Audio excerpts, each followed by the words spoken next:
year, coal-burning power plants generate not only electricity, but a staggering amount of leftover coal ash that contains heavy metals unhealthy to humans. Yet, due in part to intense industry lobbying, there are no federal regulations on its disposal. It's left to the states to oversee some of the most powerful utility companies in the country. So coal ash is often just dumped into giant pits that are dug by rivers and lakes, where toxins can leach into nearby water and soil. There are over 1,000 ash pits or ponds dotting the nation, many of them old, poorly monitored, all but forgotten. But every few years we are reminded that the status quo can lead to disaster, like the coal ash spill this past February into North Carolina's Dan River at a power plant owned by Duke Energy, the biggest utility company in the country. The story will continue in a moment.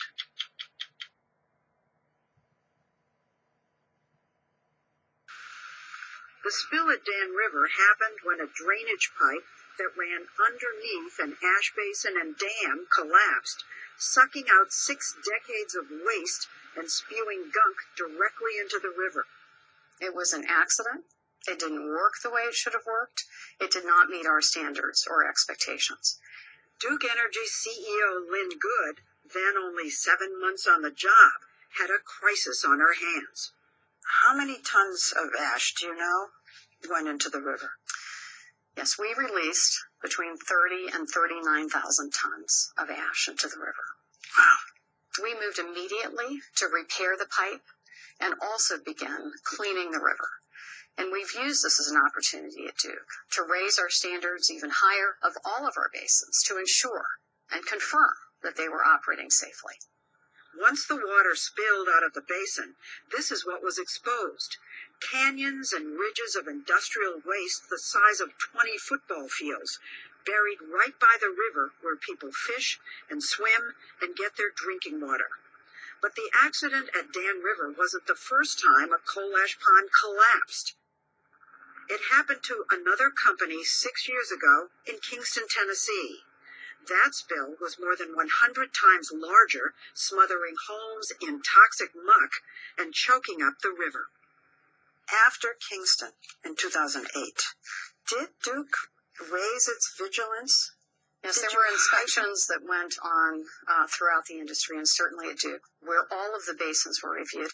Actually, inspections had been going on for years, including this one in 1986 that Duke itself paid for. It recommended quantitative monitoring of the very pipe that collapsed, saying it was expected to have less longevity. So that first report urging Duke to watch that pipe was 30 years ago, but there were others, 1996, 2001, 2006, advising you to keep watching that pipe over and over. 2009, the EPA warned about the pipe. How could you neglect those? The results of those inspections indicated that we should monitor, and we were monitoring. And what we were looking for is that the pipe would leak before it failed. But it didn't fail in that way. It failed without leaking. I don't think Duke even knew what was underneath some of their dams and knew the structural issues. The spill infuriated Pat McCrory, the pro-business Republican governor of North Carolina. He knows Duke well, having worked there for 29 years. How would you describe or rate Duke's record on dealing with coal ash disposal? Well, actually, there has been no record regarding coal ash disposal. They haven't done anything? Very little. Very little. I think the record's been quite poor because, frankly, it's been out of sight, out of mind. Leslie, we have been generating electricity in this country from coal for decades. And that means coal ash. And that ash that has been produced has been stored in accordance with industry standards and practices for decades. We're at a period when the electric system, and certainly Duke's system, is modernizing. We're adding natural gas, we're adding renewables, and we're closing some coal plants. Fact is, Duke closed the Dan River plant in 2012, and that perplexed the governor. When I heard about the Dan River plant having a coal ash spill, my first reaction was, wait a minute. That plant's been closed for years. Why are we having a spill at a plant that's not even open?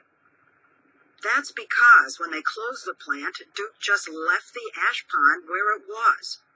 In an unprecedented program, Duke has closed half their coal ash plants in North Carolina in the last 3 years, blowing up one after another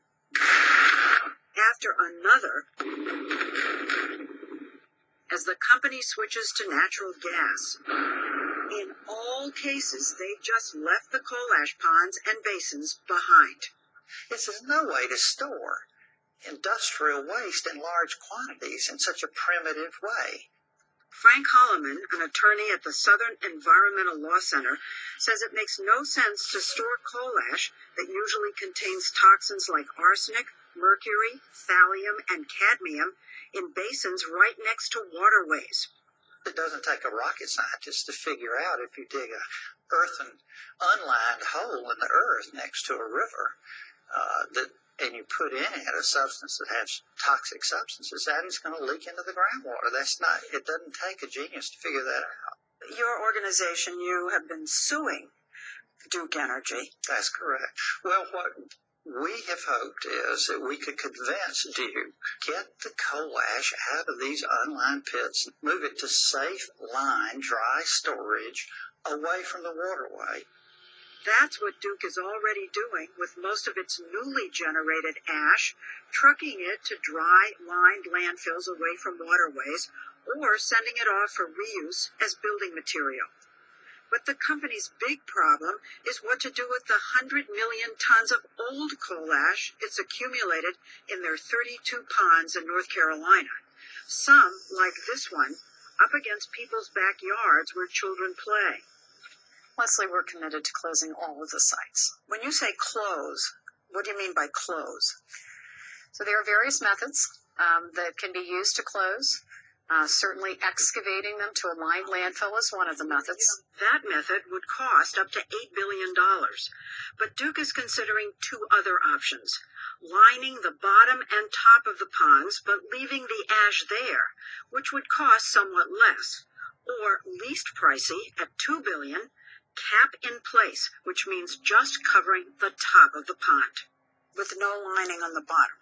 And typically cap in place is not lined on the bottom, but we would not move forward with a cap in place unless we had a certainty that the water is safe.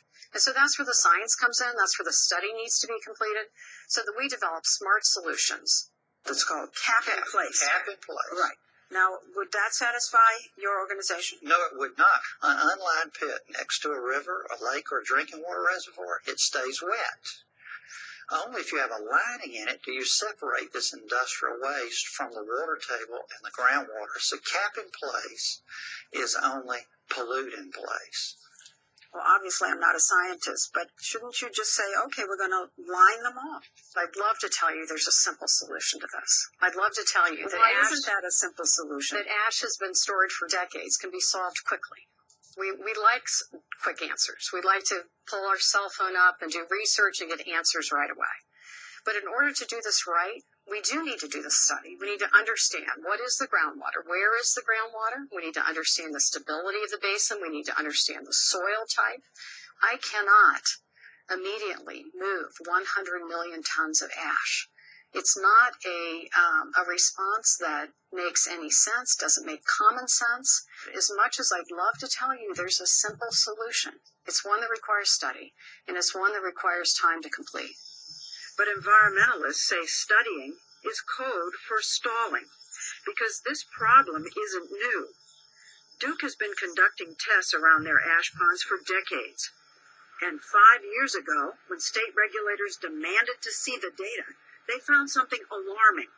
The coal ash ponds in all of Duke's 14 plants were either leaking toxic chemicals into rivers and streams or contaminating the groundwater. Some of the readings that we have found are for elements like iron and manganese, which are naturally occurring.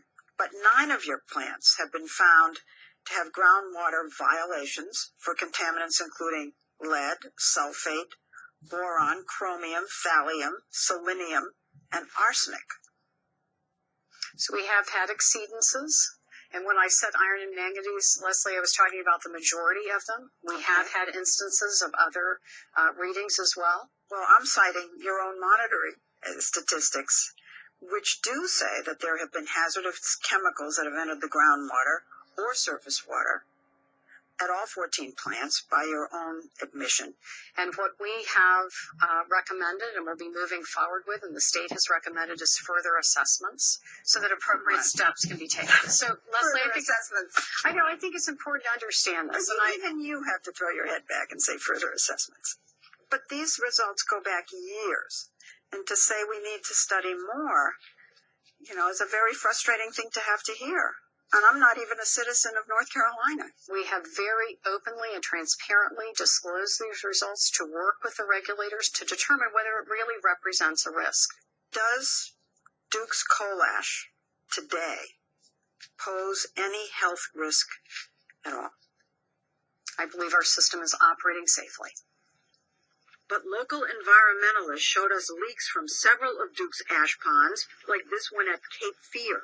The stream is like this, leaking coal ash into the river 24 hours a day, 365 days a year.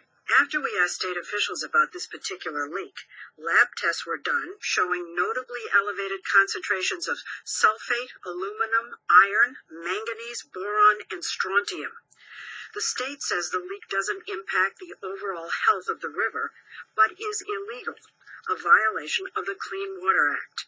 Yet environmentalists like Frank Holloman say that over the years, the state never forced Duke to clean up its ash ponds under both Democratic and Republican administrations. How powerful is Duke Energy in the state of North Carolina? It's the most powerful entity in the state of North Carolina. It spends millions of dollars on political contributions, and it has traditionally had a very close relationship with the state regulators. Just this year, Governor McCrory cut the budget and staff of the specific department that inspects the ash ponds. The state legislature did pass a law in August requiring Duke to clean up its plants, but only after the company had already volunteered to do that. Earlier, when Holloman tried to sue Duke, he was thwarted by the state, which stepped in and negotiated a settlement that allowed Duke, you guessed it, more time to study, and imposed only a paltry fine. Tell everybody how much the fine was. I don't have that list, but again, It was $99,111. That's correct. Does not sound like a big fine. it wasn't a big fine. All this has made federal prosecutors suspicious.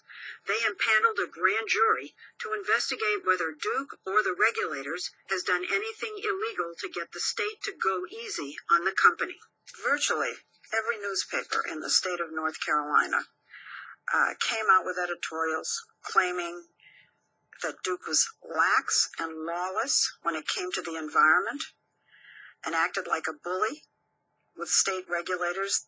I recognize that. I disagree with that characterization.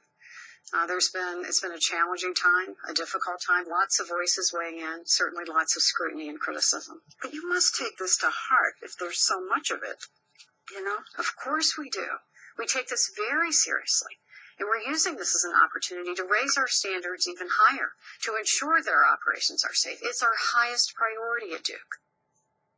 Later this month, the Environmental Protection Agency is set to announce whether coal ash will be regulated by the federal government as hazardous waste, meaning potentially much tougher disposal rules and oversight.